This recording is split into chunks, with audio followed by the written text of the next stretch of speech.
اور ایسی عظمت والی گھڑیوں میں، راتوں میں، دن میں، صبح اور شام اللہ پاک اپنے ایک ایسے عمل کی توفیق نصیب فرما دے کہ اس عمل کے مقابلے میں جو انعام اللہ پاک نے رکھا ہے ایسا کسی عمل میں نظر نہیں آتا. اس قدر جلدی اللہ کا وہ انعام انسان پر آ جاتا ہے. وہ انعام اللہ تعالیٰ ارشاد فرماتے ہیں، اللہ فرماتے ہیں کہ بھائی جب بندہ میرا ذکر کرتا ہے تو میں بھی اس کا ذکر کرتا ہوں.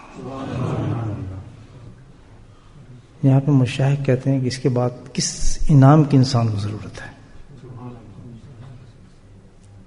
کہتے اس کے بعد کس انعام کی ضرورت ہے بتائیں. کس کو رب اللہ یاد کر رہا ہو بندے کو، تو اس کے بعد کس چیز کی ضرورت ہے. کر رہا ہوں پوری کائنات اس کو یاد کر رہی ہوتی ہے، رحمتیں بس ہوتی ہیں. پرندوں کو اپنا یاد کرنا ہے، جانوروں کو اپنا یاد کرنا ہے، مچھلیوں کو اپنا یاد کرنا ہے، پتوں کا اپنا یاد کرنا ہے، ہواؤں کا اپنا یاد کرنا ہے، اور اللہ کا اپنی شان کے مطابق یاد کرنا ہے. اللہ اپنی شان کے مطابق کیا بندے کو یاد کرتا ہے؟ اپنی شان کے مطابق سب سے بڑی جو اس پہ مہربانی فرماتا ہے بندے پہ، کیا وہ کہتا ہے میں اس طرح یاد کرتا ہوں کہ میں نے تجھے بخش دیا.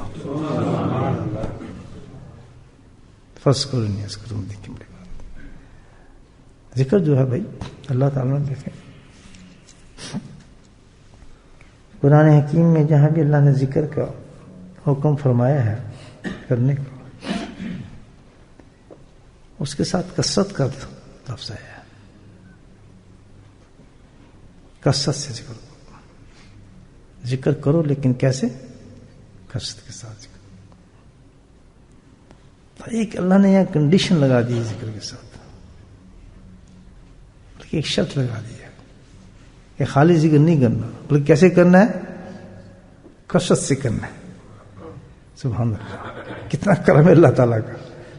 کھانا یا آپ نے حلوہ نہیں کھانا بلکہ اس پلیٹ کو ختم کرنا ہے آپ نے. ہاں اب سمجھے بات بھائی. یہ گلاب جامن جو پڑے نا آپ نے بس 2-3 نہیں کھانے، یہ پلیٹ ختم کر کے اٹھنا ہے آپ نے. یہ رسگلے آپ نے کھا کے اٹھنا ہے. اللہ کہتا ہے نہیں تھوڑا نہیں بلکہ کثرت سے ذکر کرنا ہے. سبحان اللہ. کیا دیکھیں دعوت بھی دے رہے ہیں اللہ پاک، اتنا بڑا آسان بندے فرما رہے ہیں، اتنا کرم فرما رہے ہیں، ساتھ کیا کہہ رہے ہیں؟ نہیں کثرت سے ہونا چاہیے. کثیر ذکر کس کو کہتے ہیں؟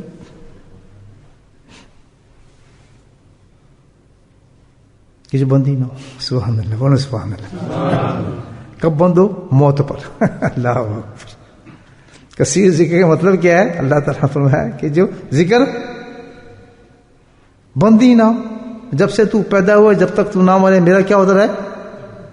ذکر ہوتا. سبحان اللہ. اللہ تعالیٰ یہ کیسے ہوگا؟ جب تک میں مروں نہ اس وقت ہونا چاہیے جب سے پیدا ہونے تک تھا. یہ ہے کثیر.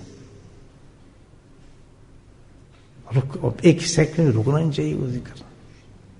دو ٹرمز ہیں نقشبند سلسلے میں، جب تک وہ چیز حاصل نہیں ہوگی تو سمجھے آدمی کامیاب نہیں ہوئے سلسلے کے اندر. 2 چیزیں لازم ہیں اس پر. نمبر 1 وقوف قلبی.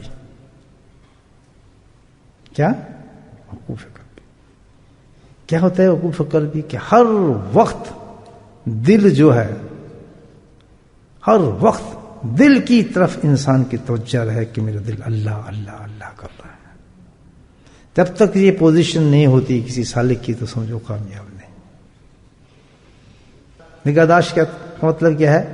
یہ ٹرمز ہے نقشبند سلسلے کی کہ دل کی طرف واچ کرنا کہ غیر اللہ کا کوئی خیال بھی نہ ہے. کیونکہ ایک ہی چیز آ سکتی ہے، تو غیر اللہ کا خیال ہوگا یا اللہ کا ذکر ہوگا. سبحان اللہ. دوسری چیز نہیں ہوگی. یہ سارا دن سالک کا کام یہ ہوگا کہ غیر کا خیال نہیں آئے گا اور دل میں اللہ ہوگا.